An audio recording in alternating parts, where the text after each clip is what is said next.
Recording in progress. Bom, a gente começa um ano muito importante hoje. O terceiro ano do caderno de meditação criativa é também o último ano, e ele traz um olhar bem diferente dos primeiros. Então, no primeiro e no segundo ano, a gente trabalha basicamente sobre as leis e princípios que deverão reger a nova era, o que também acontece no terceiro ano.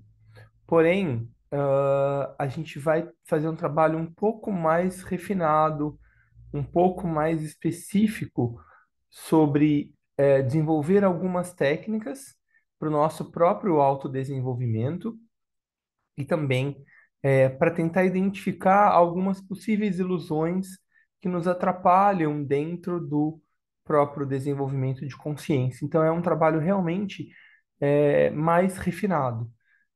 Por isso que é o último, né, dos três. Então, convido todo mundo a embarcar nessa aventura ao longo desse ano, que vai ser um ano muito importante. Vou ler o texto, lembrando que sempre que vocês tiverem qualquer dúvida, podem me perguntar, tá bom? E me interromper. Introdução. Um assunto inteiramente novo é examinado neste terceiro ano do grupo de meditação criativa. Os modos como podemos reconhecer a realidade e expressá-la crescentemente em nossas vidas. Isso é algo que afeta todos de muitas maneiras, mas, surpreendentemente, pouca atenção foi dada a isso como um todo. Nesse estudo, examinaremos, portanto, muitas das tendências e dos problemas que velam e distorcem a realidade, e nos quais tanto a sociedade em geral como nós, enquanto indivíduos, estamos envolvidos e, às vezes, completamente imersos. Aquilo que a gente sempre fala, né? À medida que a gente consegue se desidentificar, aí sim a gente consegue ter uma atuação. Quando a gente não reconhece, quando a gente não percebe, quando a gente está absolutamente identificado, não tem progresso, né? A gente vai continuar naquela situação. A busca da realidade é um anseio universal da humanidade. De início, inconscientemente, depois, uma aspiração consciente. E uma das preces e invocações mais antigas no mundo diz: Conduze-nos, ó Senhor, das trevas para a luz, do irreal para o real, da morte para a imortalidade. Mas, para reconhecer a realidade, temos primeiro que reconhecer as névoas que a velam, os glamoures que a distorcem. Conforme começamos a ver através deles, a realidade gradualmente fica revelada. Nesse estudo, portanto, serão considerados vários aspectos do glamour e as técnicas para lidar com eles e dissipá-los.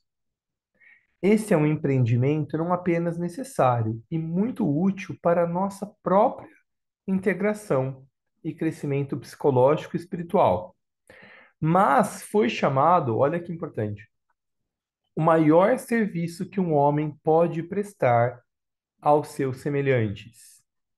Por quê? Porque a gente conseguir ajudar a gente mesmo, né, a sair das ilusões e enxergar alguém, a encontrar um caminho dentro de si para esse processo de integração e desenvolvimento é o melhor que a gente pode fazer por alguém mesmo.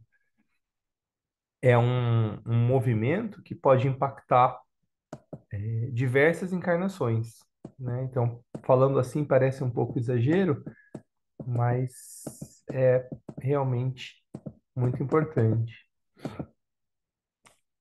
É uma forma de serviço definido e prático ao todo, para o todo, né?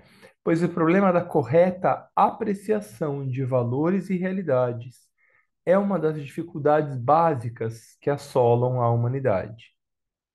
Também é uma questão de crescente urgência, porque a tendência da civilização moderna está, de muitas maneiras, aumentando os glamoures ao nosso redor. e induzindo-nos a aceitar falsos valores, em vez de apreciar corretamente aquilo que é bom, belo e verdadeiro. Estamos, de fato, glamorizando a nós mesmos e uns aos outros de todas as maneiras.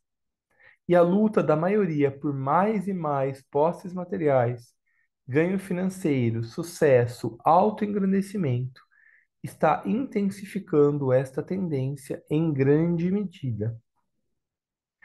Antes de sermos capazes de ajudar a dispersar os glamoures mais gerais, entretanto, precisamos começar conosco. E este estudo incluirá técnicas e meditações para ajudar nisso.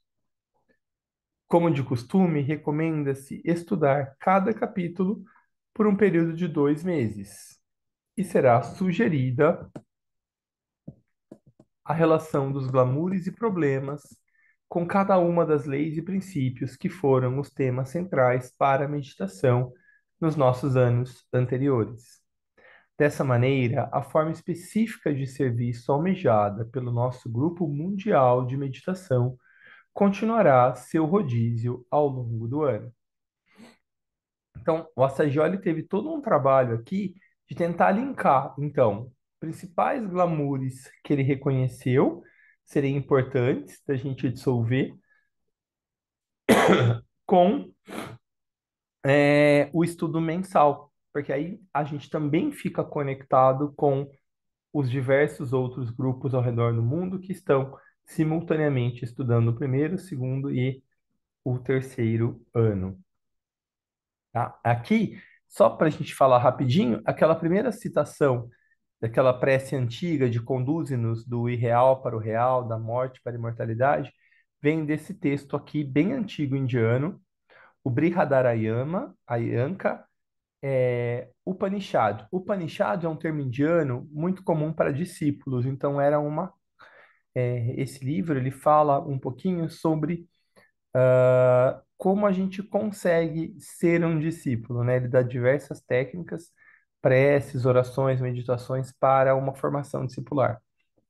E a segunda citação é um livro da Alice Bailey chamado O Reaparecimento do Cristo. Bem legal também. Bom, vamos lá então. Alguma dúvida, alguma questão antes da gente começar? Alguma colocação que alguém gostaria de fazer?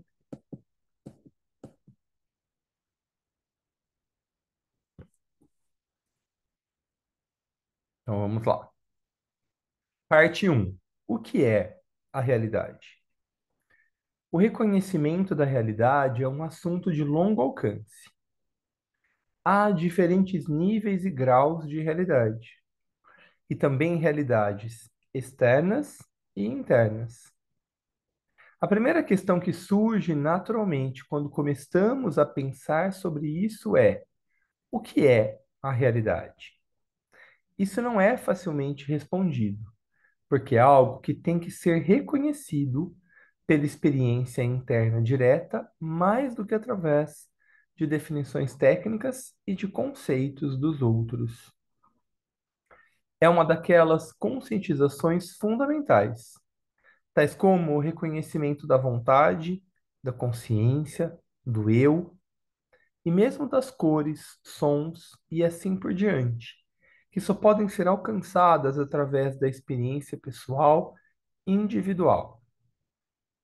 Mas podemos pelo menos obter alguma ajuda para formular nossos pensamentos e alcançar uma apreensão intelectual do assunto a partir das descrições daqueles que alcançaram alguma medida desse reconhecimento. A primeira coisa a ser reconhecida é que há dois aspectos universais da realidade. Um, realidade transcendente. Dois, realidade imanente ou manifesta. Então, vou seguir mais um pouquinho aí a gente para conversar.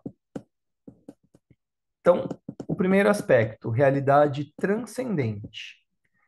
Ela tem dois aspectos: a transcendência absoluta e a transcendência relativa. Na nossa atual etapa de evolução humana, não podemos conhecer praticamente nada diretamente da transcendência absoluta. Essa transcendência absoluta a gente pode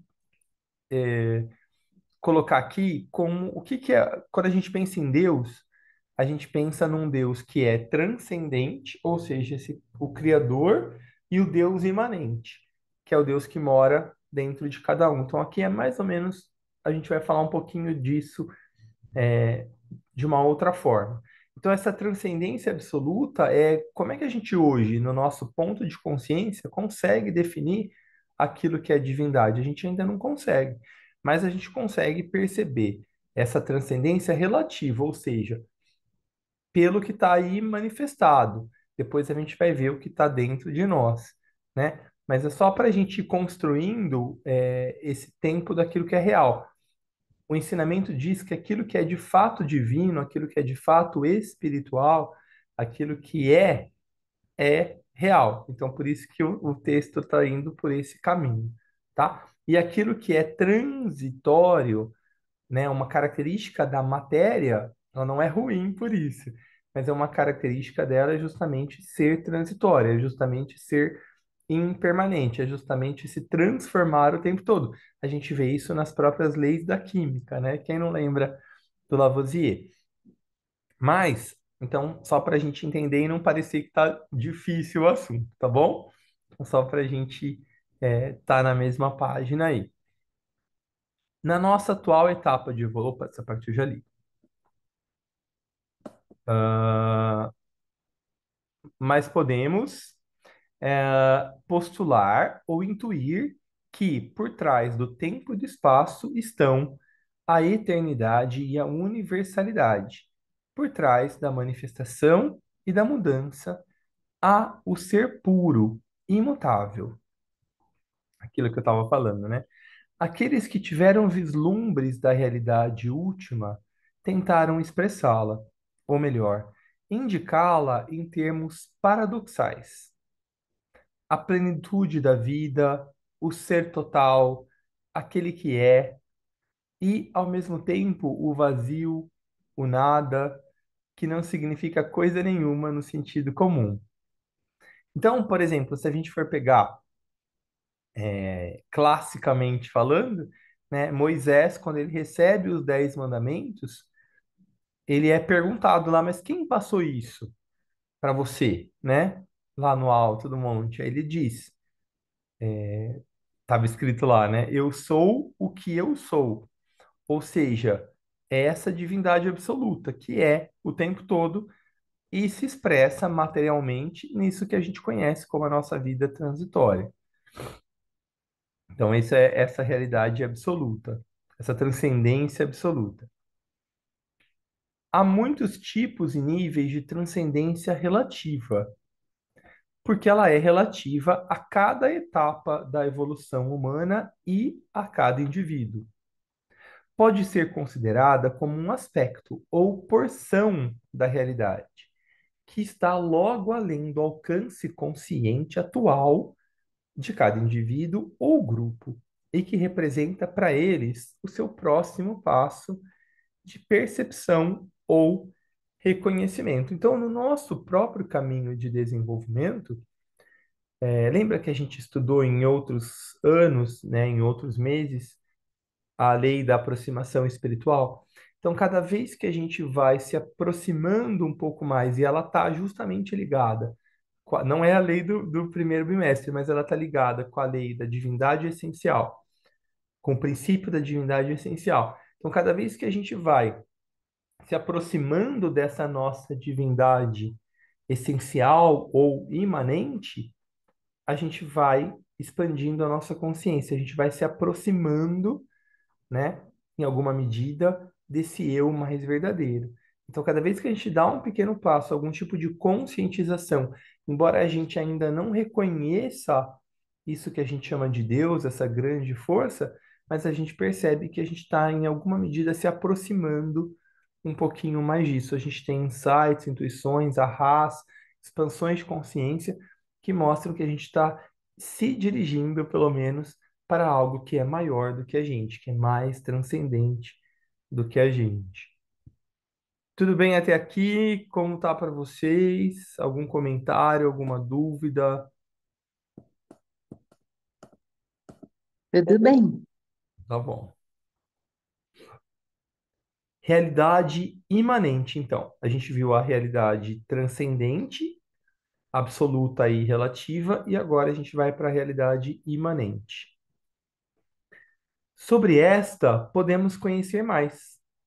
Foi chamada divindade em manifestação e pode ser e frequentemente foi reconhecida em diferentes maneiras e graus. Dificilmente poderia ser expressa mais sensivelmente do que foi por Francis Thompson em seu poema O Reino de Deus, em Terra Não Distante. Ele diz: Ó mundo invisível, nós o vemos. Ó mundo intangível, nós o tocamos. Ó mundo incognoscível, nós o conhecemos. Inapreensível, nós o captamos. Não onde os sistemas sobre rodas obscurecem, e nossa concepção entorpecida se ergue. O sopro das asas nós ouviríamos. Bate em nossas próprias portas seladas com barro. Os anjos mantêm seus antigos lugares. Vire apenas uma pedra e inicie um voo. Sois vós, são vossas faces alienadas, que perdem o que há de mais esplendoroso. Ou seja, tá tudo dentro da gente. A gente só ainda não consegue ver porque justamente a gente tem diversos véus, diversas ilusões que vão cobrindo o nosso real. Né? Um dos livros clássicos do esoterismo, baseado na obra tibetana, é o Isis Sem Véu, da Helena Blavatsky, onde ela vai falando também como desvelar, né, todos esses véus que vão fazendo com que a gente não veja a verdade, né? O próprio Espiritismo traz um conceito indiano do véu de Maia, né, que é o véu da ilusão, que faz com que a gente não enxergue a realidade. Então, realmente tem muitas culturas já falaram sobre isso há muito tempo. Essa imanência aparece em dois grandes reinos: o universo externo e o mundo ou os mundos internos da consciência. No mundo externo, ela se manifesta principalmente como ordem e beleza, que estão intimamente interrelacionados. A maravilhosa ordem, baseada em leis matemáticas, regula o processo cósmico, desde o movimento das estrelas e das galáxias até os das partículas do átomo, nos compele a reconhecer a existência e a atividade de uma mente cósmica, de uma realidade viva, né?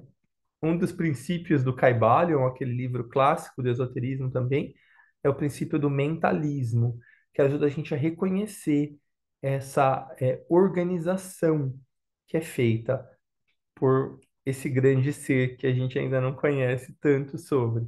Mas se a gente for pegar dentro da nossa própria vida, se a gente observar, se a gente fizer realmente uma reflexão mais apurada, a gente vai perceber que também, diante da nossa própria existência, há uma série de acontecimentos que foram, com certeza, orquestrados por uma mente mais sábia do que a nossa. Então, essa mesma divindade que produz ordem e beleza no mundo e que a gente reconhece através das leis da química, da física, da biologia e das diversas, da matemática, é, há também em nós, através da nossa própria alma que organiza a nossa vida pessoal, também sempre o mesmo movimento de ordem e de beleza. Isso é ainda mais evidente nos maravilhosos processos que ocorrem nas miríades de organismos vivos. E esses organismos vivos, esses corpos, parecem belos para nós. Foi dito que a beleza é o tanto de divindade que pode ser expresso através de determinada forma. Olha que legal isso, né? Mas, como Platão demonstrou, há uma escada ascendente da beleza. A beleza externa vela e, ao mesmo tempo, aponta para a beleza das realidades internas. Então, vem o reconhecimento da imanência divina na alma do homem, da misteriosa identidade entre a natureza essencial do homem e a da realidade suprema. Isso foi expresso de diversas maneiras, tal como paternidade e filiação, na audaz afirmação bíblica, está escrita lá, né, em João 10:34 e também no Salmos 82. Eu disse que sois deuses. É o próprio Cristo diz, né? Muitos de vocês farão muito mais do que eu faço.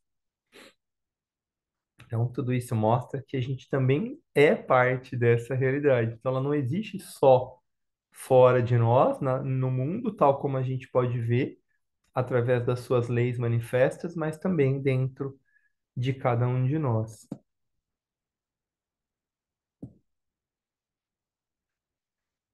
Mas a realidade transcendente e a realidade imanente não são intrinsecamente diferentes e separados, pelo contrário, né? Quando uma ou a outra foi enfatizada ou afirmada como a única realidade através de limitadas concepções teológicas ou filosóficas, duas ilusões opostas foram criadas. Olha que importante, então, a gente tem aí 5 minutinhos para a gente dedicar agora para isso. Então, quando a gente separou aí essa divindade externa de uma divindade interna, aí começou o nosso problema e o que os indianos chamam de a heresia da separatividade, porque não existe nada nesse mundo que seja separado ou anexo, né? O anexo não, ou excluído. Pelo contrário, tudo é parte da mesma vida, da mesma realidade. Então vamos tentar voltar aí para esse ponto, para a gente já começar a reconstruir dentro de nós essa unidade.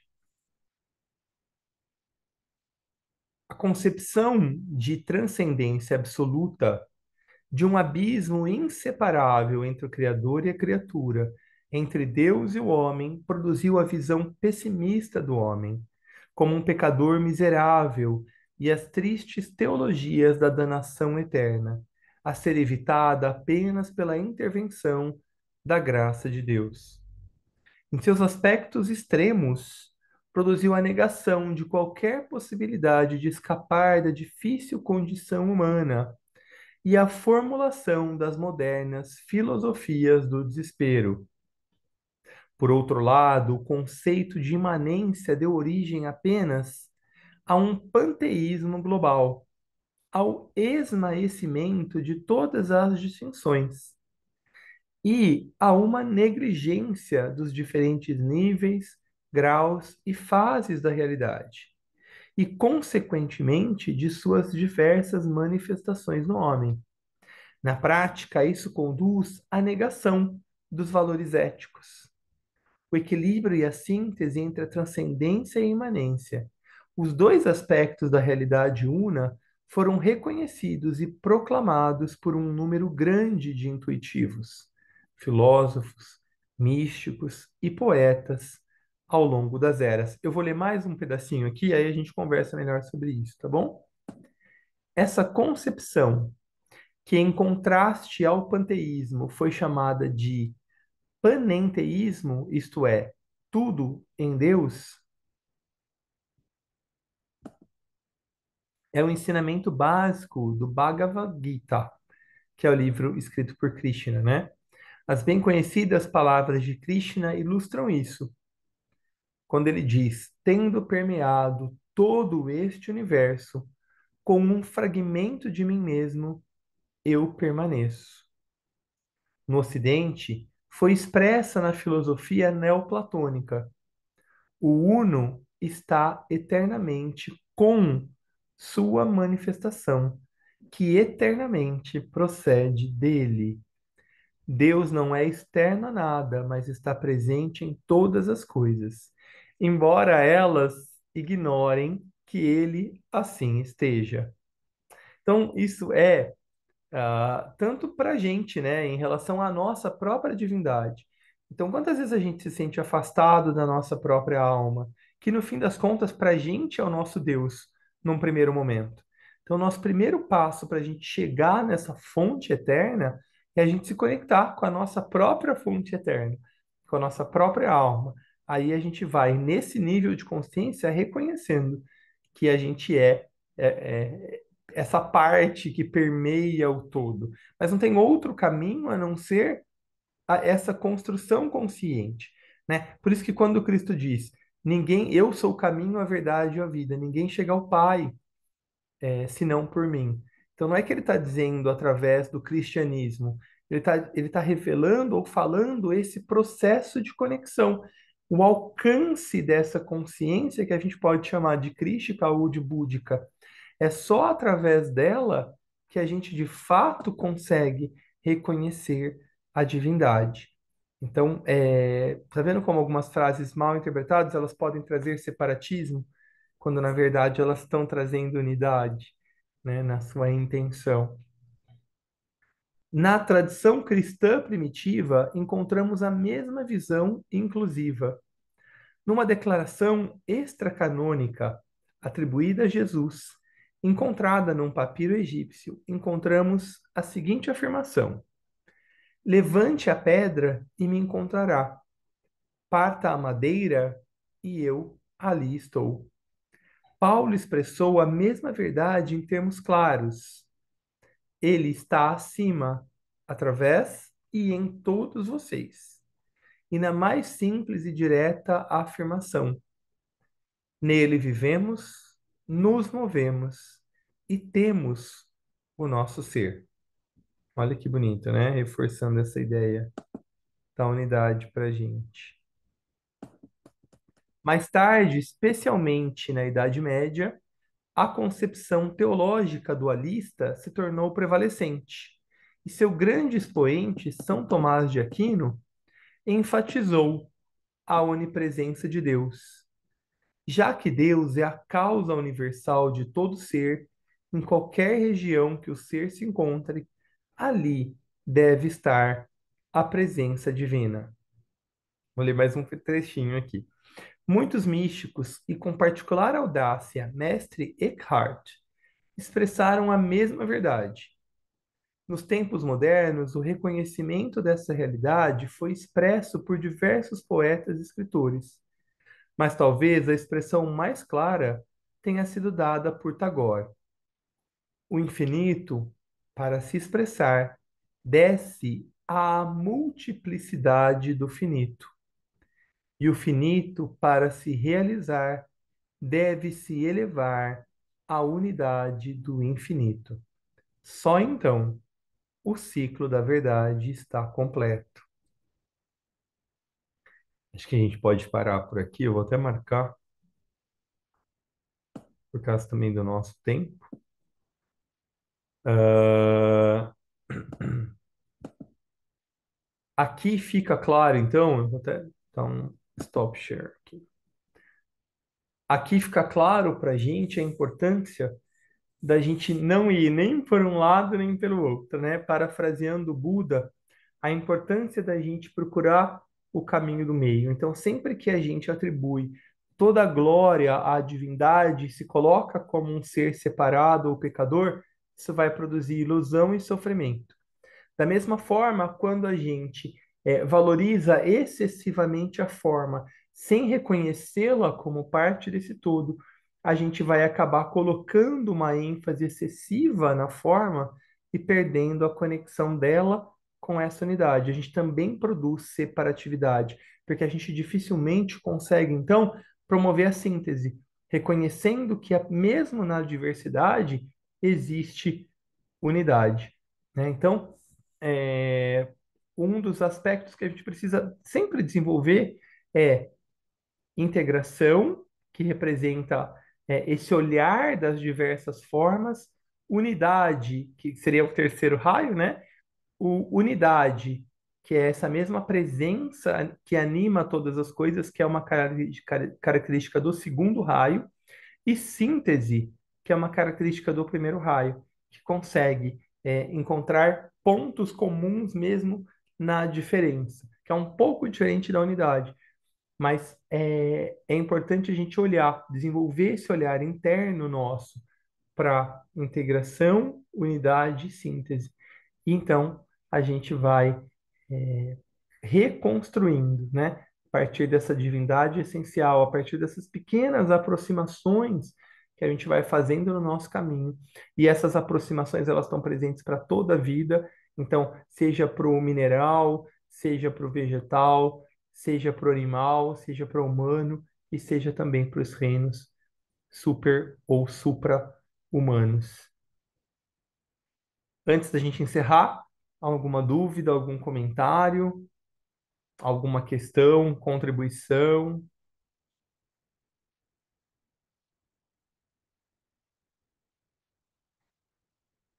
Então, tá bom, muito obrigado pela presença de todos. É, é muito, muito, muito revelador esse ano do nosso caderno criativo. A gente vai trabalhar nesse ponto mesmo, com diversas ilusões e crenças ou glamoures que permeiam a nossa sociedade e cada um de nós, para a gente tentando, então, a partir de uma reflexão mais consciente, a gente quebrando essas ilusões e reconstruindo um caminho de uma presença mais plena e forte. Quero convidá-los também, a gente vai fazer hoje à noite às 7h30 lá no Gael e também pelo Zoom.